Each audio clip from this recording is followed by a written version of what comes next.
Hello friends, welcome to C# programming video tutorials series. In the previous video tutorial, we understood character set of C# language. We understood that character set of C# language contains set of characters used in forming tokens, instructions, programs, etc. etc.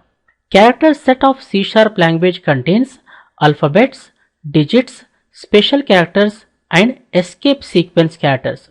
These set of characters are used in creating tokens, instructions, programs, softwares, etc. etc. in C# language, guys.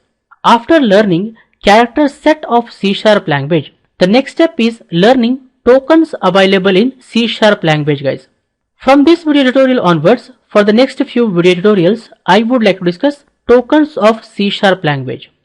We understand tokens available in C# language, guys. Smallest unit of any programming language is generally called as token. Smallest unit of any programming language is generally called as token. We can very easily remember tokens available in C# language just by remembering the shortcut C kicks OS. C kicks OS. C for comments, K for keywords and data types, I for identifiers, C for constants and variables, S for strings and characters, O for operators and S for separators. We can also remember different operators available in C# language by remembering the shortcut LARA-BIX. L for logical operators, A for arithmetic operators, R for relational operators, A for assignment operators, B for bitwise operators, I for increment and decrement operators, C for conditional operator, S for special operators. While discussing operators, we are also going to discuss precedence and associativity of operators. We can very easily remember precedence and associativity of operators by remembering the shortcut P umashre BLCA.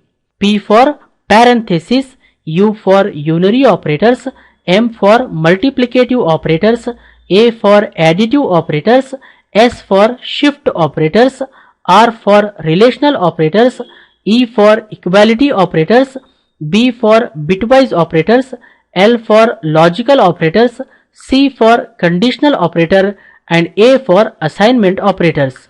Parenthesis is given highest precedence and assignment operators are given lowest precedence, guys. While evaluating an expression, parenthesis is given highest precedence and assignment operators are given lowest precedence, guys. Out of these operators, unary operators and assignment operators are having right to left associativity and all other operators are having left to right associativity. Unary operators and assignment operators are having right to left associativity and all other operators are having left to right associativity, guys. I hope you guys have clearly understood. I think for this video tutorial, this much is enough, friends. I suggest you people to watch this video again and again, understand everything clearly. In the upcoming video tutorials, we are going to discuss each of these tokens in detail, in depth, step by step, guys. For more benefits and be up to date, please subscribe to my YouTube channel. Don't forget to like, comment and share these videos with others so that everyone will get benefited. Keep learning, keep coding, keep sharing. Thank you guys. Thank you very much. See you in the next tutorial.